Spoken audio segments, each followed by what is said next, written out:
Hello and welcome to part 3 of our Moho textured square crochet along. So the month is March, spring is appearing.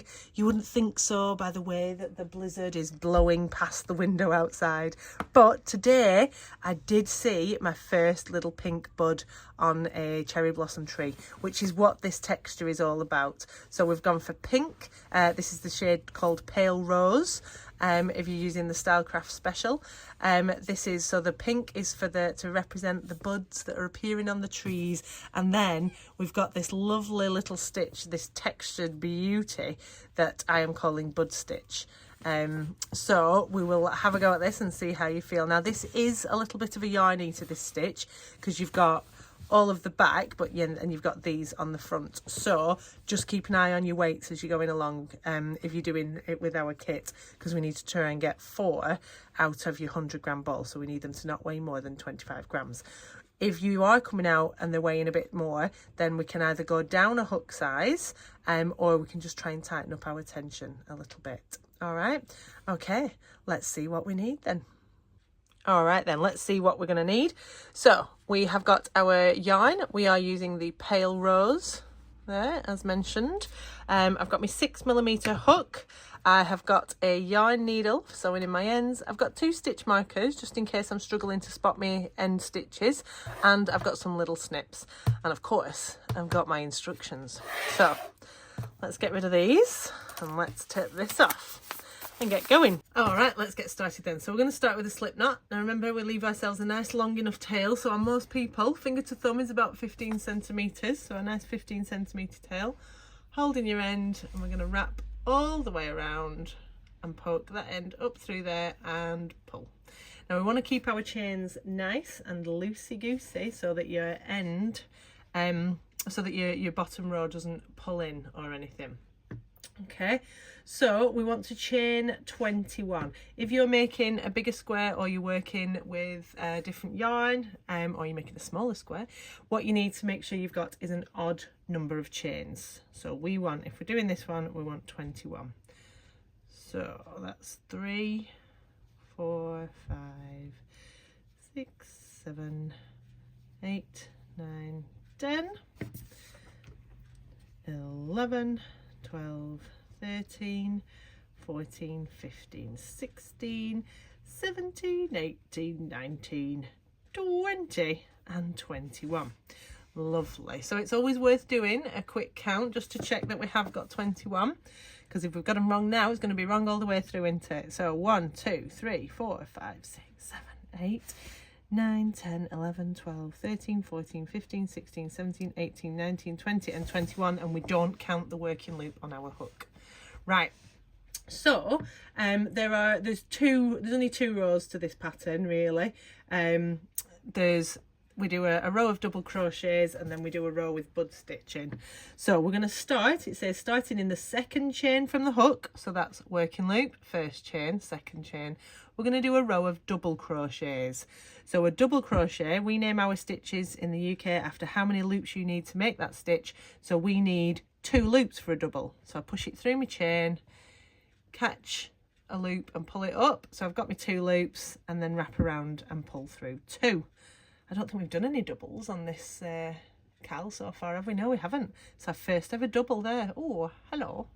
Right, so that was my first double. If you're struggling when you're working in your chain to see where your next stitch is going to go, if you pull this one a little bit, a bigger hole will appear, and that shows you that you've been in that one. So you're going in the very next, under the next piece of yarn along, and no wrapping. So just through, pull up a loop, round and through 2.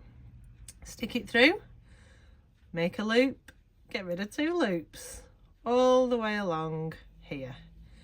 Keeping them nice and bouncy, not too tight. Lovely jubbly. So we're just doubling along here. These are what our stateside friends might call a single crochet. We call them a double crochet.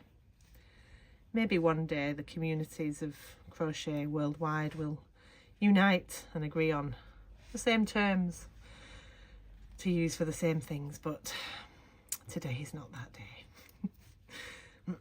Right, okay, so we're coming along. Oh, I got my wool stuck. I don't know why I always chuck it on the floor. It gets stuck on everything. Right, so we're coming up to the end. So I've got 3 left to do here. 1, 2, and 3. Lovely. So then it says we're going to turn. So the next bit is in red and it's in bold. So that means it's quite important. And some of it's even in capitals. That means that's really important. So it says throughout this stitch, the turning chain does not count as the first stitch. So even when we chain, we are not going to count that as that stitch sitting over there. We are going to do a stitch into this very first one, and the first stitch we're going to do is a double crochet. Now we want to do, when we're on a bud stitch row, we want the double crochets to be really tight and we want the bud stitches to be nice and loosey goosey. That way you get nice pointy ones. So we do our double crochet and give it a little pull.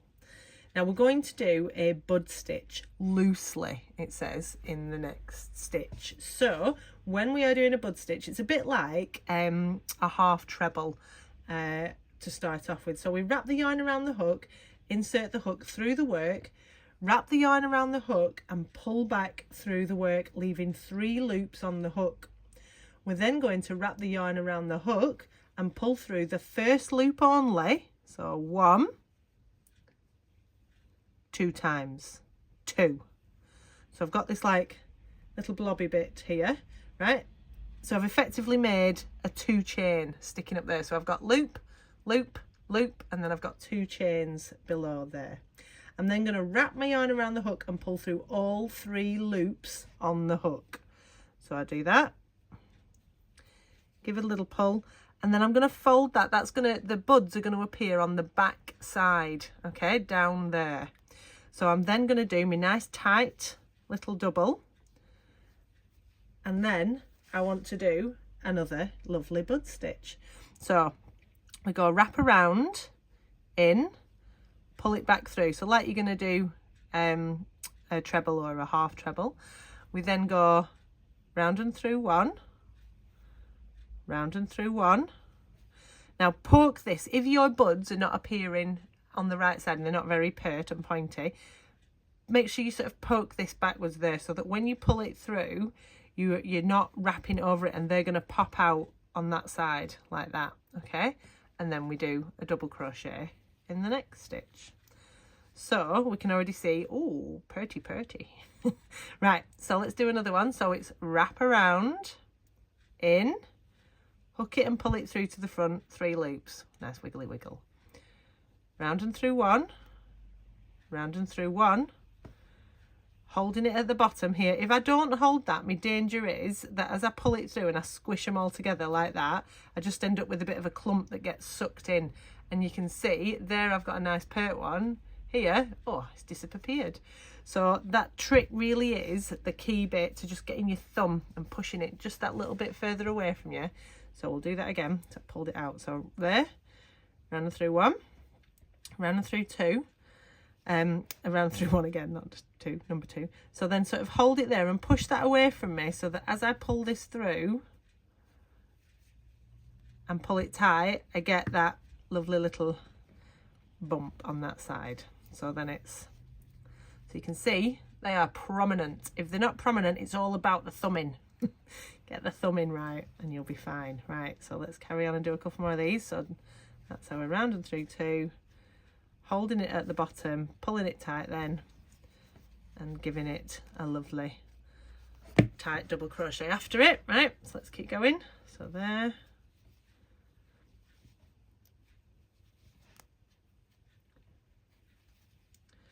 and pulling it down. All right, wrap through, wrap and back, round and through 1, round and through 1, round and through 3. There. Lovely. There we go. So this is a bit like a sort of a picot combined with a half treble. I don't know if I've invented this stitch. I've not seen it anywhere else, but I didn't want to do just a true picot, because with a picot you just do a long chain and you get like a blobby bit appearing on the back, but it can be they can turn into a bit of a loop if your tension's not great. And I didn't want it to be loopy. I wanted it to look more like a tight little bud for the buds on the trees. Right, so we've got one more here. And so on this row, because we want our bobbles to be offset, there's two bud stitch rows in the pattern. So that's so that they're offset. So on this row we started with 1 double crochet at that end, and we're finishing with 2 at this end. So 1 there and 1 into the last one. And you'll be happy to hear we are ignoring our little toe throughout this pattern. Little toes didn't count. Right, okay, so we do 1 chain. Now it doesn't say after that chain counts as first stitch. Oh, look at them bad boys. Oh, pert. It's quite chilly today. So it doesn't say, back to my original point, so it doesn't say 1 chain counts as first stitch. If you remember, the bit in red said throughout this stitch the turning chain does not count as the first stitch. So we are going to work into this one here. Now if it helps, on your double crochet rows just do a count and you should have 20. So that was 1, 2, 3, and we don't want to keep these particularly tight. We want these to be the sort of the same tension as our original row, the first row that we did. We want the double crochets on the bud stitch row to be tight, then it makes our buds nice and prominent. Right, so we're just double crocheting all the way along. If you're struggling to see where you're going in the buds, just sort of turn it over a bit. The stitches might, your V's where you're going to go over might sort of sit at the back a bit. So we're not going, some people are tempted to sort of go under there. That's not where we're aiming for. We want to, if we hold the top of the work like that, turn it over and you're going under this V right on the top there. All right, if you go under that bit, you'll lose some of your prominence. So we're going under the V's all along that top row there. Sorry, the lighting today in here is bonkers. I'm blaming the snow. It's all about the snow. So we just go all the way along and we'll do a little count.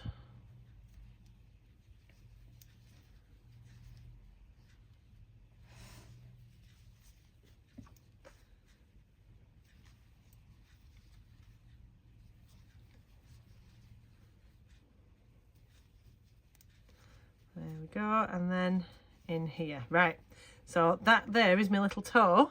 I'm going to ignore it. So let's do a quick count. So we count the V's going along the top. We're not counting this chain here because we've said that doesn't count. So 1, 2, 3, 4, 5, 6, 7, 8, 9, 10, 11, 12, 13, 14, 15, 16, 17, 18, 19, 20. Hooray! Right, so this next row, it's exactly the same. We're going to be alternating a double and a bud stitch, but because we don't want our buds to line up in rows, we want them to be offset. So we're going to start with 2 doubles. So we do our chain, we go double in the first stitch, double in the second stitch, and then it's our bud stitch in this one, which should then sit in between the other 2 there. So we go wrap around, in, back, round and through 1, round and through 1, round and through 2. Double crochet, tight, bud stitch, 1, 1, 3. Remember that little trick of just poking it that way before you sort of fold it over your thumb before you bring your hook down to do your double crochet. Nice and tight. 2 and 3. If you can hear the wind howling through the window frames. Oh, I'm like a little Victorian urchin. There we go, round through 1, round through 1, round through 2. And we do that all the way along, bud stitch, double, bud stitch, double. So we'll get to the end of this row and have a quick look at what we have produced. So I've got my last bud stitch here. And if you remember, at the end of the last row, we had 2 doubles at the end, but because we started with 2 at this end, we've only got 1 left at this end there. So we do our double crochet, turn, chain and turn, and you can see they're sitting in slightly offset rows. So the next row is going to be the one that starts with, so the next row is just your double crochet row. Honestly, getting far too excited. So remember, we go in the first stitch and we're looking for those V's on the top of our work, not the V's that are appearing at the front of our work. And we go all the way along.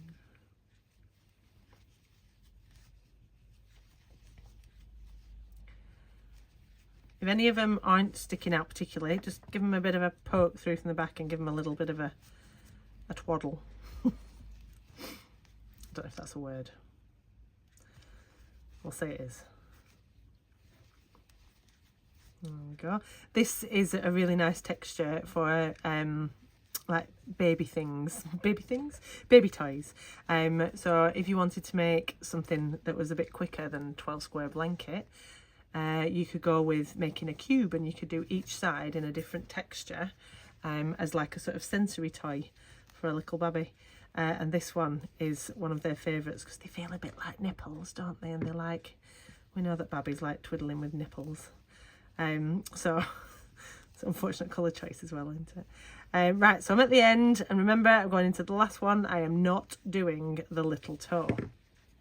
So from this point on, you are just repeating. So we do a row where we start with 1 double crochet, and then we go bud, double, bud, double, bud, double, bud, double, bud, double, double, double.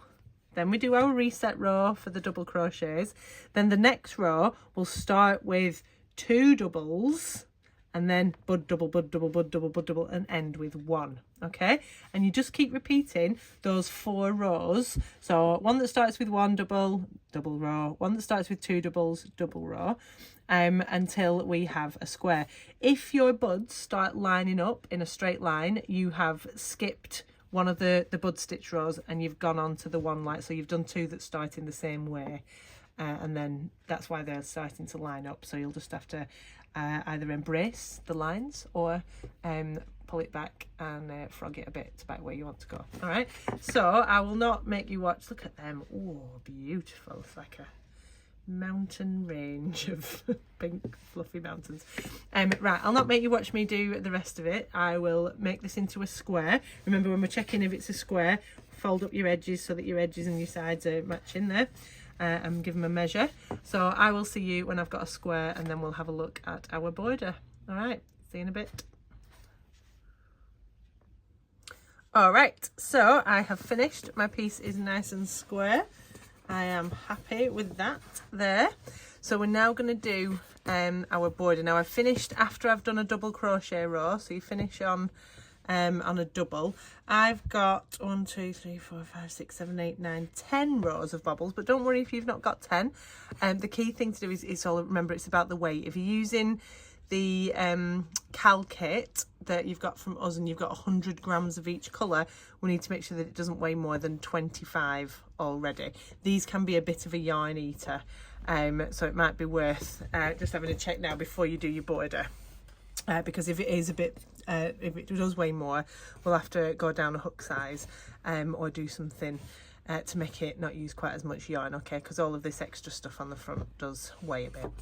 Right, so we want to be so that we've got our bobbles facing us when we do our slip stitch round, because we want the border to appear on the front. So we need to make sure we've got bobbles up.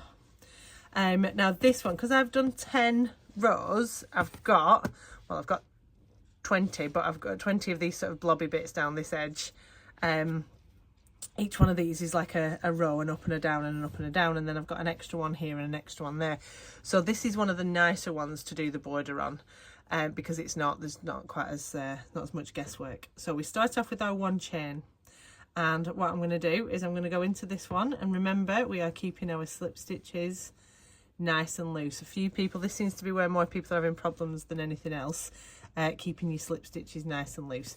Now remember, if you wanting to give yourself a little helping hand, if you were working out, we want 20 slip stitches down here. So if we fold it in half and put a stitch marker in the halfway point, we know we need 10 by the time we get to there. So if we just have a look at, we can go 1, 2, 3, 4, 5, 6, 7, 8, 9, 10. Now we can spread around a bit more. So 1, 2, 3, 4, 5, 6, 7, 8, 9, 10. Perfect. So we're aiming for these kind of holes that are appearing at the end of each row. So I've already got 1. So that's 2. If you're wanting to make your slip stitches looser, remember, so push that through there, pull it up, give that hook that loop a bit of a stretch so it's bigger than that one, and then pull it through. And don't do that thing that we quite enjoy doing after we've done a slip stitch, where we instinctively go, ugh, and give it a pull. No, loosey goosey. So that's 3, 4, 5, 6. Oh, balls all over it, sure. 7, 8, 9, and 10. Okay, I'll take out that stitch marker. So I'm going to keep going down to the end, so another 10, so that's 11, 12, 13. You see where I'm going? I'm kind of missing all this chain bit at the end and just going underneath it. 14, 15, what's that? 16, 17, 18, 19, and 20. Okay, so when we're in the corner, remember we do our 1 chain, turn around the corner. Now I want to get 20 along here, so I'm not going under 1. I'm making sure I'm going under 2 strands here. Let's have a little zoom in so we can see. Oh, let's try to make it wobble. There we go. So I'm not going just under the top bar of the chains. I'm going under both of them down here. So I got 1 in my first one. That's 1, 2, 3, 4, 5, 6, 7, 8, 9, 10, 11, 12, 13, 14, 15,